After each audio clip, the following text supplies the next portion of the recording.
Você já se sentiu com muitas ideias, sonhos, energia, sem saber muito bem como fazer para colocar tudo isso em prática? E talvez por conta disso, no meio de tantas possibilidades, ir sentindo sua energia se transformando em melancolia? Pois é, era bem assim que eu me sentia como adolescente. Mas aos poucos, sem eu perceber, esses sonhos foram se transformando em vontade, essas vontades foram se transformando em coragem e a coragem se transformando em ação. E do sonho à ação, eu cheguei nesse trabalho humanitário que eu faço hoje. Eu cheguei querendo ajudar as pessoas pobres a viver uma vida livre de pobreza, uma vida digna. Quando pensava nas pessoas pobres, pensava na sua falta de reação, de capacidade pessoal, de sair daquela situação por conta das dificuldades materiais, da falta de recursos, de estrutura.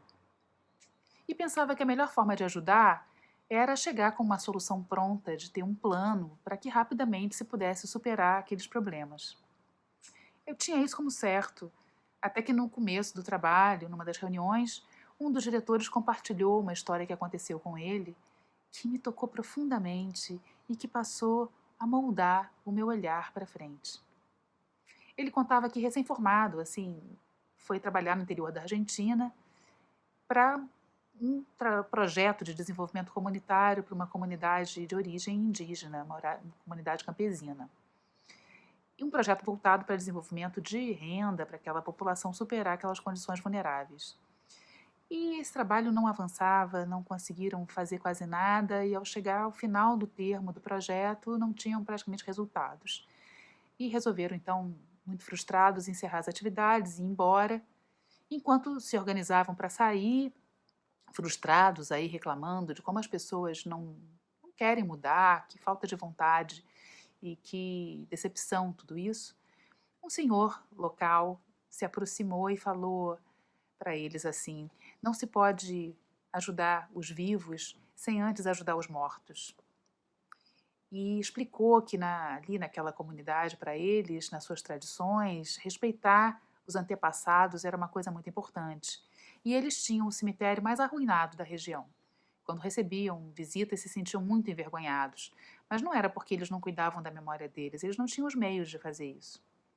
E ele dizia: se vocês chegaram aqui com ideias prontas e não nos perguntaram o que a gente queria fazer, se tivessem perguntado, a gente teria querido dizer que era para aí que a gente queria começar, transformar esse cemitério num lugar agradável, melhor, e depois a gente podia fazer as outras coisas.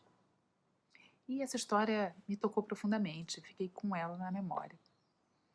Enfim, passou o tempo, a gente começou a trabalhar com quebradeiras de coco, Babaçu, no interior do Maranhão, e naquela ocasião, lá pela virada do milênio, as casas ainda eram de taipa, chão batido, não havia saneamento, sequer banheiros. As pessoas usavam, às vezes, palmeiras ali no entorno, assim, um lugar reservado para suas necessidades. E era urgente fazer banheiros, foi o que fizemos. As pessoas ficaram muito felizes, claro, foi uma melhoria muito grande, muito desejada. Mas eu percebi que as pessoas queriam mesmo era fazer por elas. Elas queriam ter tido orgulho de fazer isso por conta própria. E o que era mais indigno na vivência delas era o não reconhecimento desse trabalho pesado que elas faziam de quebra de coco e separação dessas amêndoas, o carregamento desse peso e como que os atravessadores e fazendeiros ficavam com parte significativa dos recursos desse trabalho tão pesado. Elas queriam poder agregar valor a esse produto, poder ter maquinário para fazer isso, para extrair o óleo, para poder processar tantos subprodutos que são possíveis de tirar desse coco. E terem a cooperativa delas mesmas para fixar o preço e vender diretamente, pelo trabalho justo que elas faziam. E aí eu percebi como é importante a escuta ativa para que a gente consiga ativar esse desejo profundo de mudança. E como é importante evitar esse julgamento apressado. Quando a gente escuta as pessoas, a gente ativa nelas o poder de reflexão, de proposição, tão adormecido pelas opressões do dia a dia. E foi aí que eu cheguei na segunda grande lição desse trabalho. O que mais falta para as pessoas saírem da pobreza é poder. A pobreza lhes é imposta.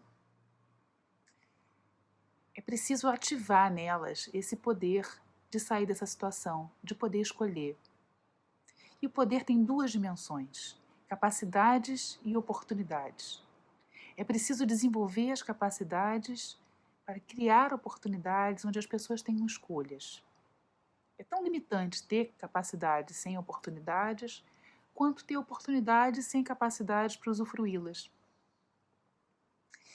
Era mais ou menos uma coisa assim que eu me sentia como adolescente. Vontade sem poder, conteúdo sem ação. Como conciliar essas duas dimensões? A escuta ativa de quem quer fazer junto é capaz de conciliar essas duas dimensões. Mais tarde eu vi isso acontecer quando trabalhávamos com agricultores familiares do semiárido, que enfrentam tantos desafios para produzir num contexto de pouca chuva e mesmo exposto a períodos prolongados de seca. E foi quando uma professora inglesa aposentada recebeu uma herança da mãe e resolveu doar para a nossa organização. Ela tinha um pedaço de terra onde ela produzia e gostava muito disso e se preocupava com pessoas que não tinham terra ou que não tinham os meios de produzir adequadamente. E, sabendo que nós trabalhávamos com agricultores, quis contribuir para que mais pessoas pudessem produzir alimentos com qualidade. Foi maravilhoso.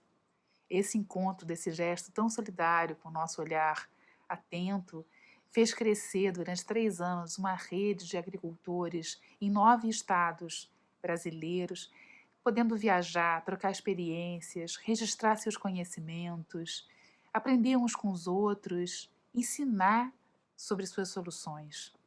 Eles se sentiram unidos, se sentiram que não estavam sozinhos, puderam ampliar seus horizontes, puderam ampliar suas redes de contatos.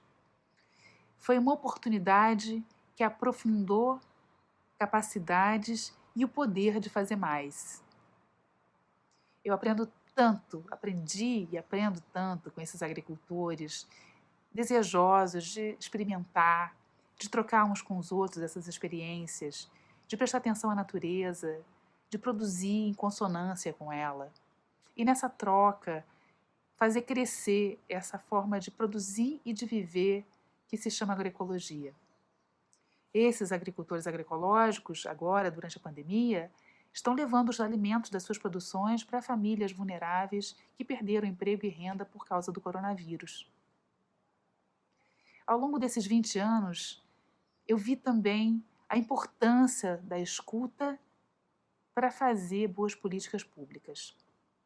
Afinal, as políticas é que dão escala às transformações. E um exemplo disso foi quando perguntamos a comunidades de várias partes do Brasil, rural e urbano, sobre o que sabiam sobre políticas que foram destinadas a elas. Como é que as políticas estavam chegando, se havia alguma coisa a transformar nessas políticas para que chegasse melhor. E durante um tempo foi ótimo poder botar junto gestores de políticas públicas e destinatários dessas políticas para que nesse processo pudessem rever e aprimorar esse trabalho. Foi uma experiência muito importante para ativar essa cidadania profunda nas pessoas que se viram não como beneficiários passivos de uma política pública dada por alguém, mas sujeitos, cidadãos ativos, com direito de estarem recebendo uma atenção específica para suas necessidades e poder informar os gestores sobre qual é a sua realidade e como melhorar o desenho dessas políticas para que cheguem mais apropriadamente a elas. Mas com quem eu mais aprendo é com as mulheres. As mulheres têm um olhar 360 graus.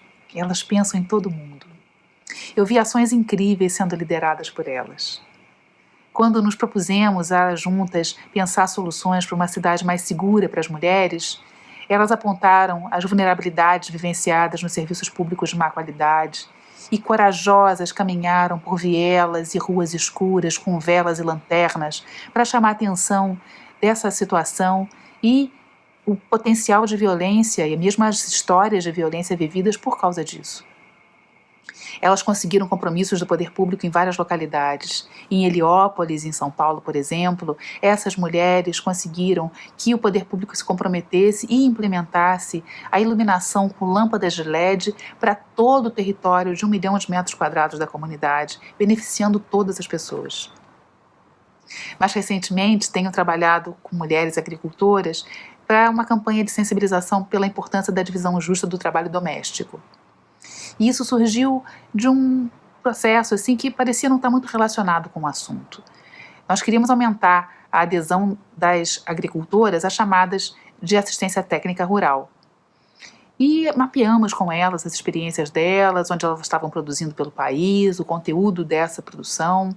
E claro que isso era uma coisa importante, mas havia contínuos relatos das dificuldades de serem vistas pelos técnicos, serem reconhecidas e acessarem essas chamadas.